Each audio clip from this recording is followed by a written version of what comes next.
bonjour chez vous, bienvenue dans ce nouveau numéro de votre émission Du désert à l'oasis. Comme vous le savez, fidèles téléspectateurs, nous avons commencé depuis un temps avec le thème la multiplication. Qu'est-ce que nous entendons par la multiplication? C'est la reproduction des valeurs, des qualités que Dieu a mis dans les personnes et que nous reproduisons dans d'autres personnes sous un format spirituel, physique, mais aussi éthique et moral.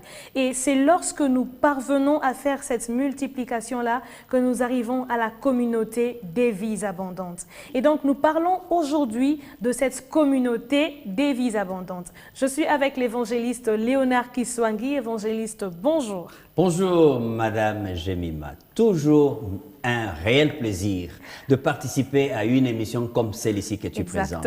Et je ne suis pas seul. Okay. Tous les amis qui sont en Angola m'ont dit ce matin qu'ils aiment bien cette émission et ils aiment bien te suivre.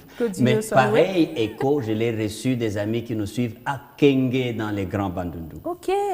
Ben alors, tout le plaisir est à nous. Que la gloire revienne à Dieu. Merci à vous, évangéliste. Alors, un petit rappel avant de rentrer dans les communautés des vies abondantes. Nous avons dit dernièrement que les sémences de l'oasis multiplication, nous en avons parlé. Alors, nous avons cité l'unité, l'amour, l'économie de la grâce, l'inspiration par la transformation individuelle, mais aussi le pardon inconditionnel. Et ce pardon inconditionnel vient directement d'un amour inconditionnel. Nous revenons donc au sujet d'aujourd'hui, communauté de vie abondante. Avons-nous un fondement biblique de ce que nous appelons communauté des vies abondantes? Ah, un réel plaisir. Je dois le répéter, Madame Jemima. Ça fait toujours même le plaisir d'écouter la question qui vient de ta part. Et ceci, c'est la question que plusieurs se posent lorsqu'ils sont assis devant cet écran, en train de nous suivre. La multiplication, d'abord, comme tu l'as dit, c'est dans la tête de Dieu dès le départ. Quand il met l'homme et la femme, bien entendu, sur la terre, il dit « multipliez-vous, soyez féconds et multipliez-vous ». Et quel était au cœur de cette multiplication, c'est au fait le besoin d'une communauté. Parce que Dieu lui-même ne voulait pas être seul. Et il est une première communauté. Et donc, nous, à son image, à la ressemblance de Jésus-Christ, nous sommes appelés à vivre cette réalité-là d'une vie de communauté, mais pas n'importe quelle communauté. Communauté de vie abondante. Et quel soubassement biblique nous avons? Vous voyez donc, déjà, nous sommes partis de l'inspiration qui nous pousse à être transformés individuellement pour que nous portions à nous des valeurs de justice, d'éthique, de morale et des valeurs de considération mutuelle. Et quand ces valeurs habitent en nous abondamment, elles vont nous pousser à chercher autour de nous des gens qui puissent ressembler, des gens qui puissent aussi incarner ces mêmes valeurs, ces mêmes compétences et ces mêmes capacités de bénéficier de la vie abondante. Alors la Bible, dans Ésaïe 49, le verset 5 à 6 nous dit « Maintenant l'Éternel parle, lui qui m'a formé, il m'a formé individuel, n'est-ce pas? Dès ma naissance, pour être son serviteur. » Jusque-là, c'est individu. Oui. Pour ramener à lui Jacob, une tribu, et Israël encore dispersé. La notion de la communauté commence à venir. Car je suis honoré, j'ai encore l'individu, aux yeux de l'Éternel, et mon Dieu est ma force, encore individu.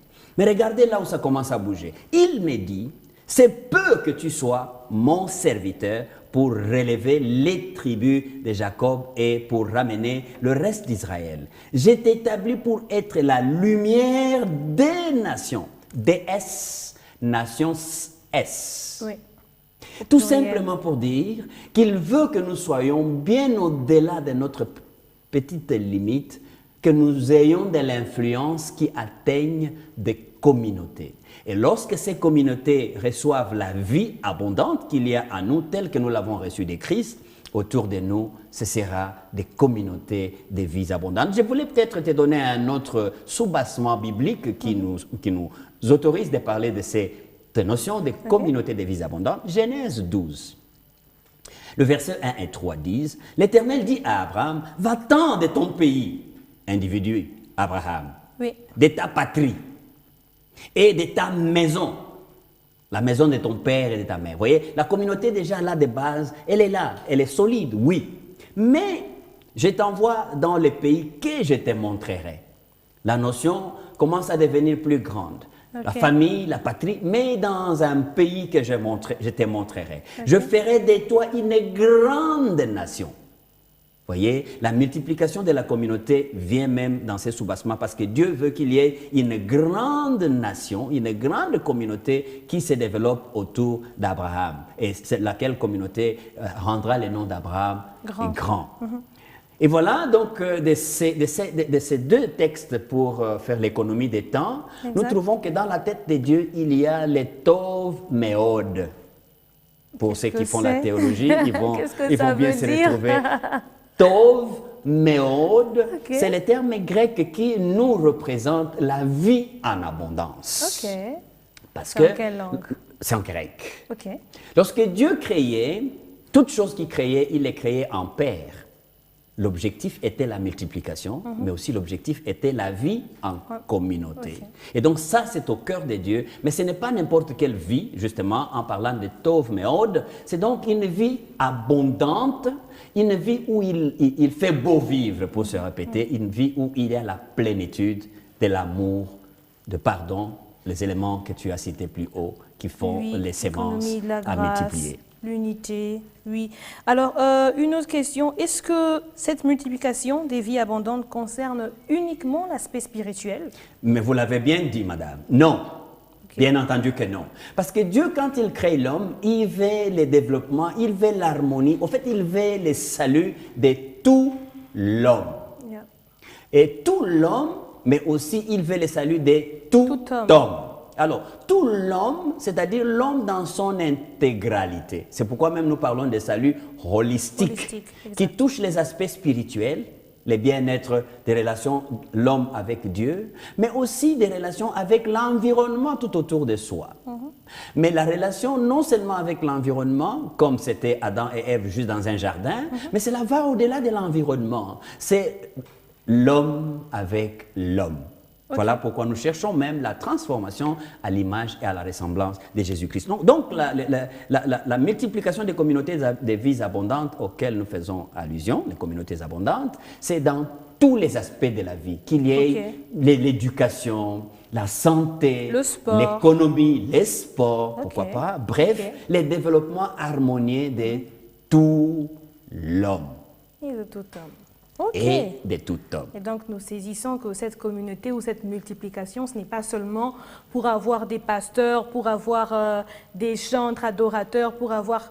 C'est vrai que nous sommes tous évangélistes, mais dans tous les domaines de la vie, nous pouvons vivre cette communauté-là, partager les valeurs que nous avons. Et d'ailleurs, Madame Jemima, il faut que je mette une parenthèse ici. Il y a des personnes qui limitent les chrétiens à un certain aspect de vie. Et pourtant, la vie spirituelle bien vécue devait avoir de l'impact dans tous les aspects de la vie. C'est pourquoi j'ai tendance à dire que quand on dit que le sacré, c'est dans les temples, on limite les chrétiens. En fait, on lui prive les droits qu'il a d'impacter toutes les autres dimensions. Et je dis, quand il y a des chrétiens qui travaillent à l'autel comme hôtesse, cet hôtel-là doit être béni. Parce que ça ne sera pas l'hôtel de prostitution. Je dis que lorsqu'il y a des chrétiens qui travaillent dans la vente des beignets au marché, tous ces marchés-là seront bénis. Voilà, donc tous les aspects, toutes les dimensions de la vie doivent être impactés par la transformation pour atteindre la vie abondante. Ok, là nous sommes éclairés. Alors, une autre question, sommes-nous aujourd'hui dans un contexte où il est possible de multiplier ces communautés de vie abondante? Madame, pour répondre à cette question, je prendrai juste un exemple de la Covid. La Covid qui est cette pandémie qui frappe le monde entier. Tu traverses tous les continents. Et ça nous amène exactement comme à l'époque où Jésus était ici, ma sœur. Le contexte est vraiment le même comme il était dans l'Ancien Testament. Et même maintenant, plus que jamais. Tu vois, il y a le chaos autour de nous. Il y a l'anarchie dans le leadership. Il y a l'éducation. Tu vas à l'université, une année qui devait faire 9 mois. C'est maintenant probablement 18, 15, 60 mois en une seule année.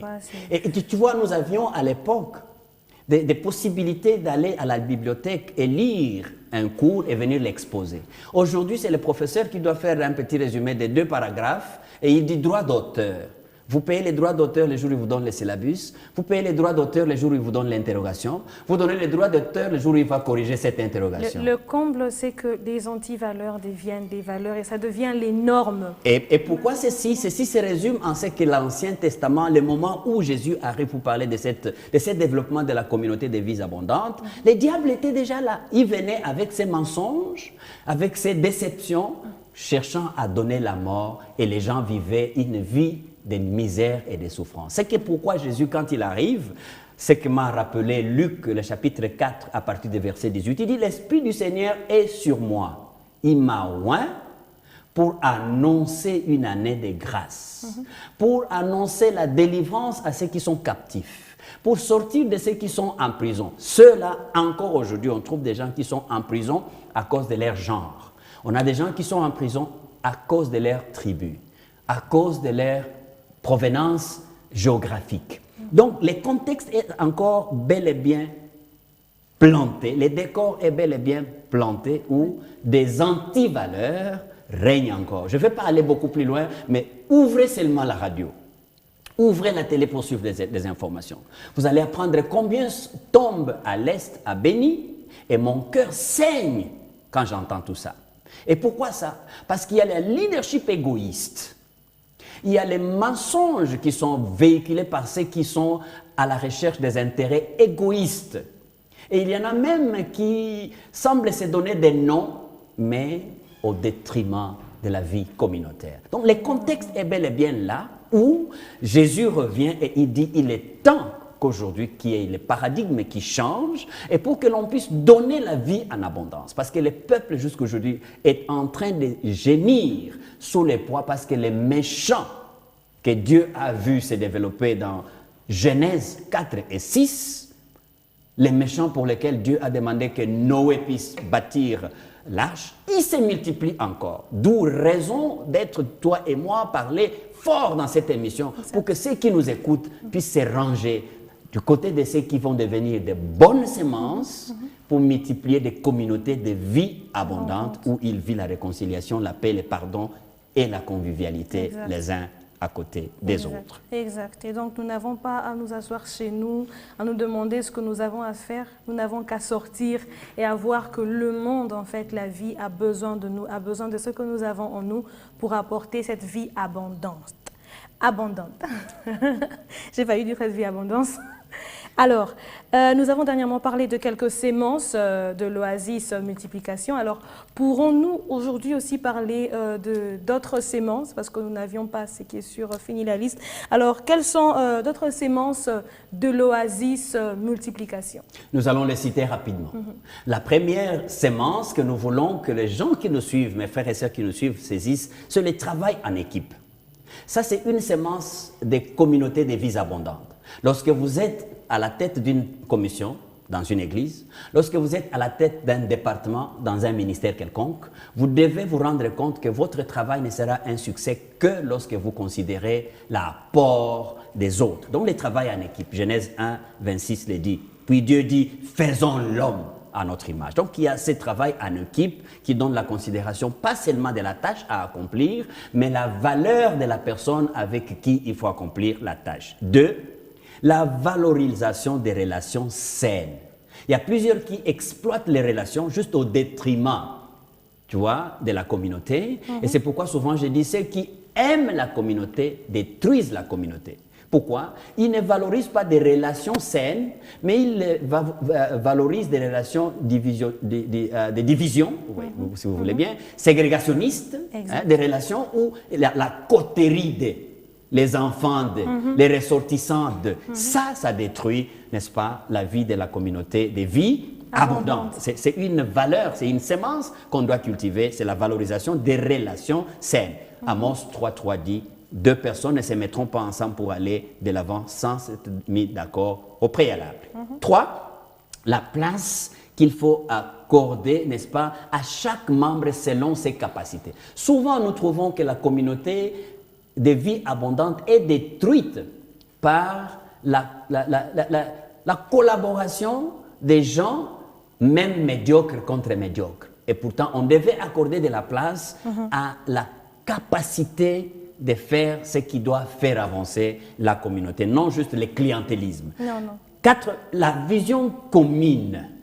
Tu vois, les gens ne vont pas nous suivre tout simplement parce que nous sommes les ressortissants d'eux. Mais quelle est la vision que nous avons, que nous présentons aux gens pour que la communauté autour de nous suive et sache que nous allons quelque part? Quelqu'un me disait, tu sais, si tu vois quelqu'un qui dit « montre-moi les chemins », pose-lui la question « où est-ce que tu veux aller ?» Si tu dis « je ne sais pas où je vais aller », donc c'est déjà une personne qui est perdue, même si tu lui montrais les chemins. Et pour lui, tout chemin sera bon. Non.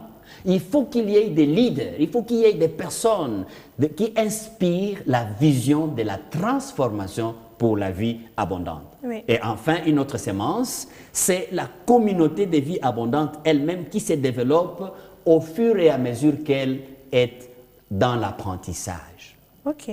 C'est une sémence importante. Cultiver la capacité et la volonté d'apprendre. Tu vois, il y a des gens qui sont tellement orgueilleux, imbus d'eux-mêmes, ils croient être arrivés.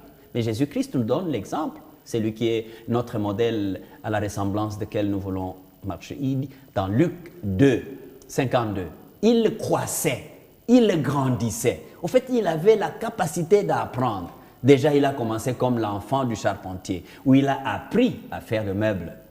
Donc, ayons une communauté qui valorise la capacité d'apprendre, non seulement d'apprendre les versets bibliques, je ne suis pas contre ça, exact, mais qui apprend les valeurs autour de la Covid. Elles viennent d'où? Comment on peut lutter contre ça? Des valeurs pour développer la nourriture, pour que la communauté trouve la capacité de trouver de la nourriture. Des valeurs pour créer de l'emploi, pour créer que ceux qui souffrent à cause de la Covid au moins se retrouvent, ne soient plus dans la crise de la pauvreté liée à cela. Et ça, c'est une sémence formidable, mais qui manque à plusieurs communautés où on croit qu'Abelangaye, Sombelangaye, en d'autres termes, donne-moi, achète pour moi, alors que nous devrions apprendre. Tout le monde n'est pas obligé d'aller à l'université. Tu vois, parce qu'aujourd'hui, là, l'université devient même un questionnement que j'ai dans ma tête, s'il faut ou pas. Mais donc, en fait, cette valeur-là est une sémence formidable qui va amener des communautés de vie abondantes si tout le monde peut exceller, accepter d'apprendre et d'augmenter des connaissances et des capacités. Merci évangéliste, merci à vous de nous avoir suivis. Vous comprenez que chacun de nous a en lui des qualités, des valeurs, des connaissances, des sémences que Dieu a mises en lui. Et nous devons savoir que lorsque ces valeurs habitent en nous, naturellement nous devons être poussés à les partager aux autres pour qu'eux aussi aient une vie abondante en fait. Une vie abondante, c'est une vie épanouie, une vie où nous avons le bonheur. Et c'est aussi la pensée de Dieu parce que Dieu vise le bien-être de tout homme et de tout l'homme, comme l'a dit l'évangéliste. Et pour pouvoir multiplier, bien sûr, ces valeurs, il faut avoir d'abord en lui ce que nous avons appelé l'amour inconditionnel. Parce que l'on ressentira de la passion, de la compassion pour les autres et l'on contribuera pour leur bien. Merci à vous, évangéliste. Merci à vous de nous avoir suivis. Je vais demander à l'évangéliste de prier pour nous qui suivons. Merci beaucoup. Si vous remarquez bien, j'ai vraiment pris mes notes. Vous avez bien fait. Parce que j'ai beaucoup appris. Merci. Alors que Dieu nous accorde de pouvoir en fait mettre en pratique ce que nous apprenons aujourd'hui, de multiplier ces valeurs, ces connaissances que nous avons en nous, afin que la vie autour de nous en fait soit paisible. Amen. Amen. Seigneur, c'est notre prière. Nous voulons que la vie autour de nous soit une vie abondante. Non pas tout simplement lorsque nous avons rempli notre parking de nouveaux véhicules, notre parcelle des immeubles de 8, 15, 20 étages. Mais lorsque nous avons une vie partagée, une vie qui donne la paix aux autres, une vie comme elle était à Bethléem, où chacun a un morceau de pain et est capable de vaquer paisiblement à sa vie, une vie abondante où il n'y a personne qui prend l'arme pour faire couler le sang d'autrui pour rien, une vie où il n'y a personne qui prend en violation une fille pour la rendre un objet, mais une vie abondante où nous avons le respect de la vie humaine à la ressemblance de Jésus-Christ, lui qui a versé son sang à la croix. Mon bien-aimé, toi qui m'as suivi, laisse-toi guider par le Seigneur. Trouve en toi les semences de bonnes valeurs que le Seigneur a mises dans toi. Développe-les et que le Seigneur soit loué au nom de Jésus. Amen. Amen, amen, amen. Merci évangéliste. Merci fidèles téléspectateurs. N'oubliez pas de nous suivre demain en rediffusion ou encore sur notre chaîne YouTube African Enterprise RDC. Bonne suite de programmes sur B1 Télévision et que Dieu vous bénisse.